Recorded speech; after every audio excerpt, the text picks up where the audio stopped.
गेल्या 2 दिवसांपासून विदर्भात मुसळधार पाऊस पडत आहे। अमरावती, अकोला, नागपूर आणि चंद्रपूर जिल्ह्याला पावसाने चांगलंच झोडपून काढलं आहे। संपूर्ण जून महिन्यात विदर्भाकडे पावसाने पाठ फिरवली होती। जुलै महिन्याच्या पहिल्या आठवड्यातही फारसा समाधानकारक पाऊस झाला नव्हता, मात्र पावसाने प्रचंड जोर धरला आहे। चंद्रपुरात पावसाने हाहाकार माजवला आहे। चंद्रपूर गडचिरोली मार्गावरील 20 किलोमीटरवरील अंधारी नदीला पूर आल्याने चंद्रपूर गडचिरोली मार्ग बंद झाला आहे।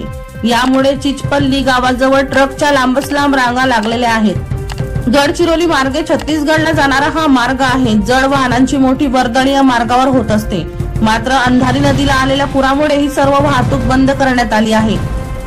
प्रवासी बस देखील अडकून पडलेल्या पाहायला मिळत आहेत। अशा पावसाने विश्रांती घेतली असली तरी पूर कायम असल्याचं समोर येत आहे। पुरात अडकलेल्यांची NDRF कडून सुटका करण्यात आली आहे। वर्षा लोहार यांचा रिपोर्ट V1 लाईव्ह जळगाव।